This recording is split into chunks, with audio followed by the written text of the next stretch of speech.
Hey everyone, welcome to God's Plan Your Part Year 2, where this year we're reading through and studying the entire New Testament one chapter at a time. Thanks again for joining us in discovering God's plan and your part in it. Today we're looking at Acts chapter 24, and basically what we have is Paul in prison, and the folks from Jerusalem come to make their case against Paul, and they don't actually have a very strong case to make. So one of the things you're saying from the top, Jenny, is that this is another clear story of sovereignty. I call it a sovereignty story, yes, because all these pieces that fall together, fall in line, are just, there's no other way to describe how perfectly it like laces together. Right. That would be outside of God. It doesn't make sense any other way. So I was really encouraged just by how Paul is even allowed to make his case, and when he does, it makes his accusers look very foolish. Mm-hmm. He has opportunity to speak into the lives of the people who have power over him. Mm-hmm. And he also has, for being in prison, he has a lot of freedom, kind of like what you were saying towards the end, which makes no sense. And he is safe for quite a long time. Right. Paul's life is actually in danger. It does make some sense that he has freedom because it's very likely that he has this freedom because he's a Roman citizen, which would not be another example of God's sovereignty because he is a Roman citizen, either from the city he grew up in or from birth. And because of that, he has freedom to write and receive people. And so he's writing the letters that we still read today, and he's receiving essentially leaders of other churches so that he can give instructions to them as they come and go.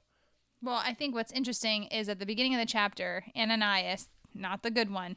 Yeah, this is the guy that slapped him across the face. Yeah. He comes in and he approaches Felix and he says, through a lot of lengthy whatever description, lots of very butt-kissing phrases, as I would like to put it, just to really just be like, hey, we love the peace that you offer our people, and just trying to really take the corner of his good side. And mostly I think because they know that they have a floppy argument and they just want Paul killed. So they're trying really hard to gain as many points as they can before this whole thing unfolds. We've seen this over and over again when these Jewish religious leaders need to appeal to the Romans to get what they want. They often show how compromising they are, because they hated being under the rule of the Romans. Right. And a lot of times they would accuse Caesar of blasphemy because Caesar declared himself to be a god. They even refused to carry the official coinage of Rome because there was a stamp of Caesar's head on the coins, which they claimed to be a graven image. So in day-to-day practice, they would have been vehemently against the Romans, but here they are buddying up to them. And at times they even make crazy statements like, we have no king but Caesar, which they never would have shown day to day. But when they're asking for a favor, they buddy up to the Romans. Now, also, we have Ananias making a false accusation against Paul before this Roman official, which is, again, forbidden by the law. So these dudes that are so passionate about the law don't even live under it themselves. Mm-hmm. Well, the things that they start, after all the niceties, after all the, you're so wonderful, thank you, Felix, for all that you've done, you're so great, you're so powerful, whatever. Verse 5, they just unleash all these insults about Paul. There's a couple things I underlined. He's this man is a plague. He stirs up riots. He's a ringleader of the sect of the Nazarenes. Tried to profane the temple. By examining him yourself, you'll be able to see this. And then not only after Ananias is saying these things, the Jews join up and also start saying, oh yeah, he's definitely done all these terrible, awful things. So it turns very quickly from, you're so great, you're so wonderful, that guy, he's a piece of trash. That's what it ends up turning out to be. What you can easily miss, the reason he calls out that he's stirring up riots and he is a ringleader, that would have been particularly interesting to the Romans because they're trying to accomplish peace across the empire. Mm-hmm. So they actually had a very short fuse when it came to ringleaders of riots, and they oftentimes would put them to death very quickly. But this is a false accusation by the high priest. He knows what he's doing is prohibited by the law. He's doing it anyway. I think what's hilarious then, too, is that the next part, Paul's allowed to speak. And I love just even how we enter into his rebuttal. He says in verse 10, Knowing that for many years you have been a judge over this nation, I cheerfully make my defense. He's like, because he has I know I'm nothing to innocent. hide. Yeah. He has nothing to hide. He knows he's done nothing wrong. And everything they're accusing him of is completely off. Right. It's completely off from what actually happened. What did stick out to me as well is he really kind of like shows their hand when he says in verse 14 that he believes everything laid down by the law and what is written in the prophets, having a hope in God, which they also would have believed. Right. So everything they believe, Paul's not coming up against any of it. Right. He's like, no, I clearly understand it. I believe all of it. So why would I go? It's like that same thing about like, why would a kingdom turn on itself? It makes absolutely no sense. I'm not out to get them for what they believe because I believe those things too. Unfortunately for them, they did not also believe in the resurrection of Jesus. I would say just as like a aside to keep everybody up to date on what's going on, the high priest accused him of leading the sect of the Nazarenes. That's most likely either his improper interpretation or early writers' improper interpretation of essentially like the follower of the man from Nazareth. So Nazarene kind of comes from Nazareth. So they're referring to Christians. They're referring to early believers. Also, when they talk about the way, they're referring to early believers. So like very early Christians were known as followers of the way. And so just so like as you read it, you know what's going on here. These are accusations against Christians both times. He also gives lots of other examples then right after about how like they said that he was essentially profaning the temple. And he said, I actually went in purified. So like, that's why he was there. Sorry. Sorry, you misunderstood. But he's essentially saying like, I've done nothing wrong. All these things they're accusing me of. Here's the reason that's wrong. Here's the reason that's wrong. Here's the reasons that like all these things are completely off and they just want to accuse me. And so Felix also, it says in verse 22 that he has a knowledge of the way. Yeah. Which I don't know if that is helpful to Paul or not. But I would think that if Paul has a knowledge of this, he's proclaiming to have knowledge of this way, then Felix too would be like, well, what's the problem then? On first reading, when you read verse 22 through basically the end of the chapter, what is it? Verse 27. You might get the feeling, and actually I did myself, you might get the feeling that Festus is like Festus or Felix? Or sorry, that Felix is like a kind audience, that Felix is perhaps interested in learning more about Christianity. Because there's an intrigue. You have the line that is, he knew a lot about followers of the way. That's interesting. There is the line about the fact that he's trying to have conversation with Paul constantly. That's interesting.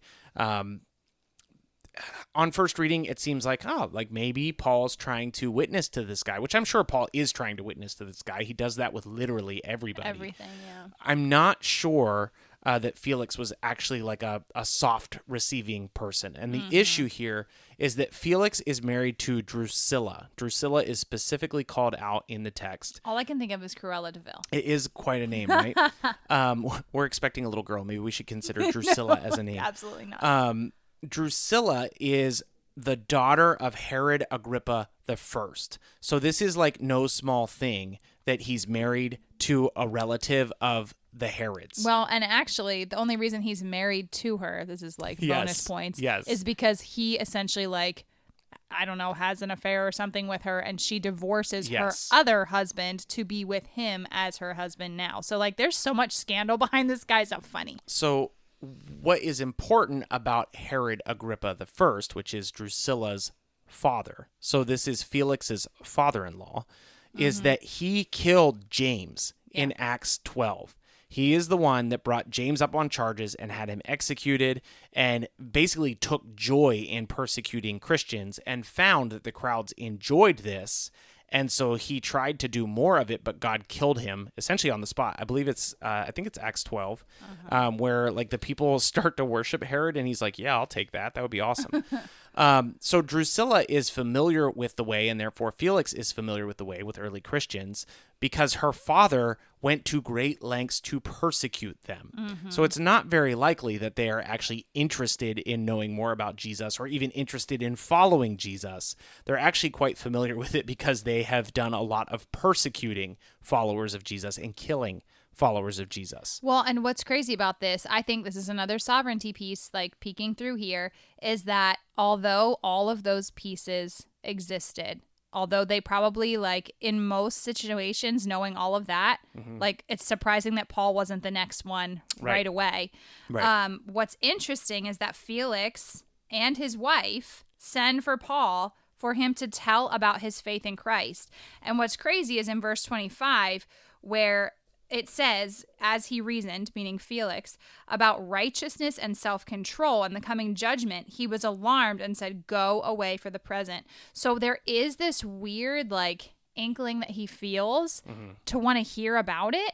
And I'm wondering, because of his knowledge of the way and all of these other things that, like, came before, like, okay, what's this guy about? But at the same time, there's this weird hardening that happens where he's like, rejects it. Nope, forget about it. I actually don't want to hear any more. You just go live your days in prison. But he pursues continued conversation because it actually says that he called him up to talk a couple of times. However, there's likely... a key point in that. The reason he wants to talk to him is because it says in our text, in our Bible, in the footnotes, that it was very common, although not allowed, for bribes to happen. So, like, he was expectant of Paul to just, like, hey, I'll give you money. Let me do my thing. Let me go. Which also speaks to Felix's character a little bit more. Like, he knows it's wrong, but he's still going to, like, give opportunity for that conversation to happen. And it never does, because that's not who Paul is, and that's not what he stands for. So at the end of the chapter, Felix is removed from his post. The text is not as explicit about it, but he was removed from his post because he failed to keep the peace between the Jews and the Gentiles, which Paul may have been at the center of. We're not sure.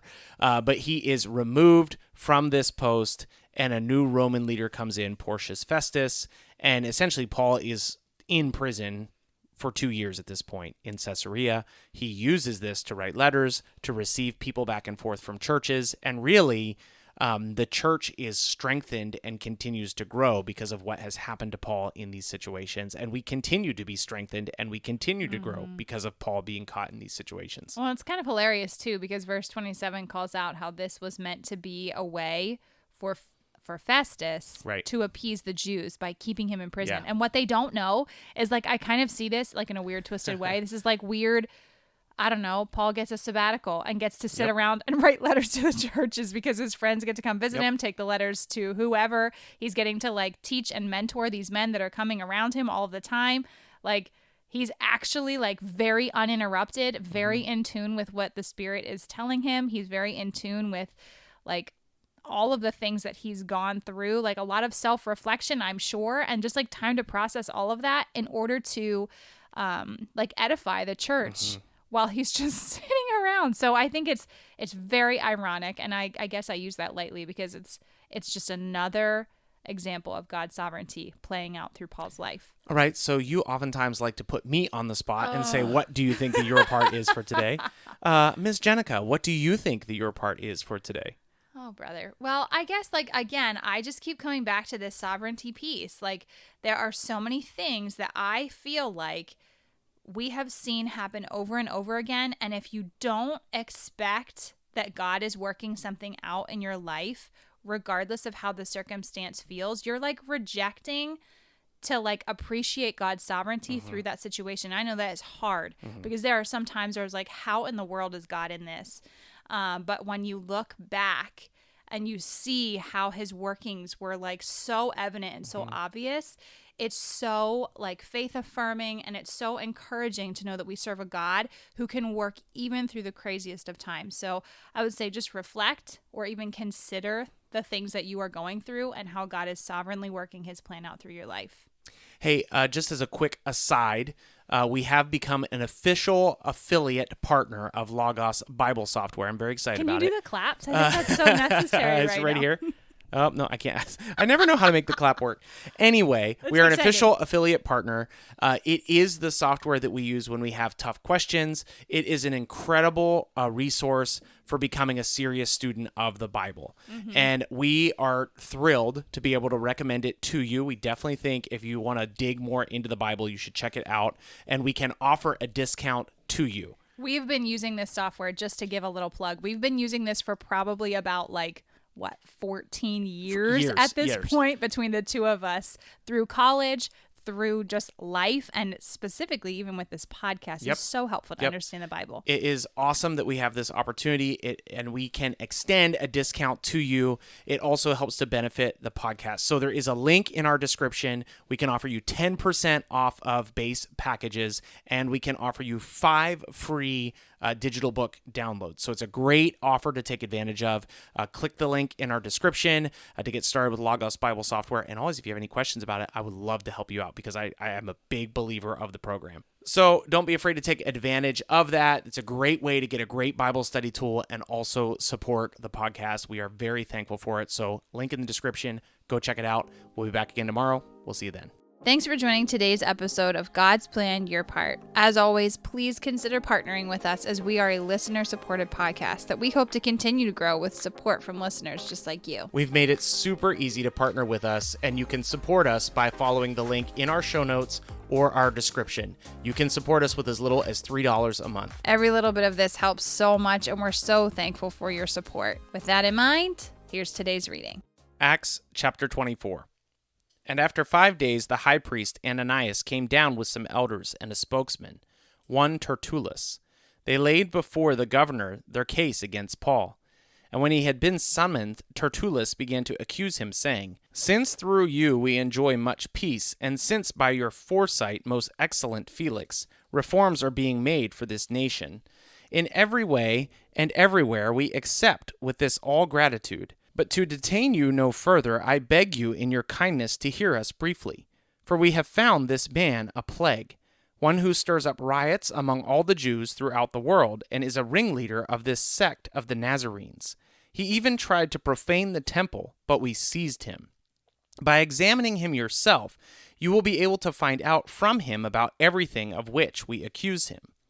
The Jews also joined in the charge, affirming that all these things were so. And when the governor had nodded to him to speak, Paul replied, "Knowing that for many years you have been a judge over this nation, I cheerfully make my defense.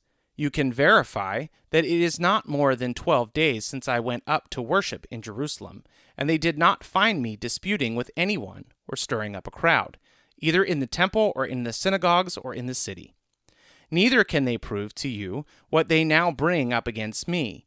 But this I confess to you, that according to the way, which they call a sect, I worship the God of our fathers, believing everything laid down by the law and written in the prophets, having a hope in God, which these men themselves accept, that there will be a resurrection of both the just and the unjust.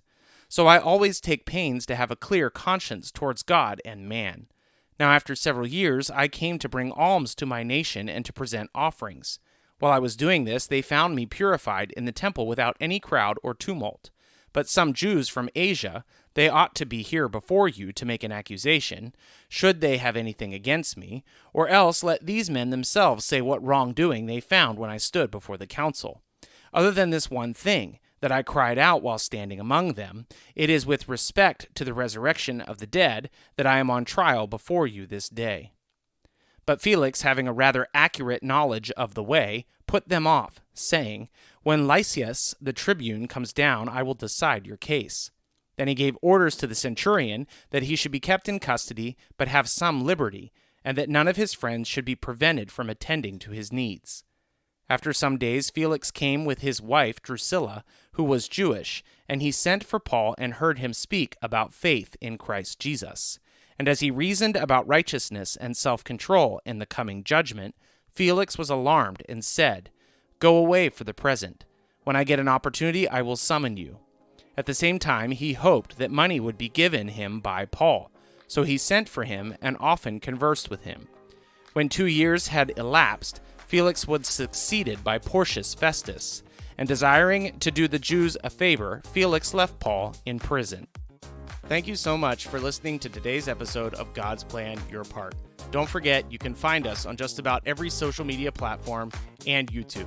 Let us know what you thought of today's episode, and if you have any questions, go ahead and post them there. You can also reach out to us directly at godsplanyourpart@gmail.com. As always, if you don't have a Bible, or if you'd like to use the one that we use, reach out to us via email and we'll be happy to send one to you. Thanks again for listening. We'll see you again tomorrow.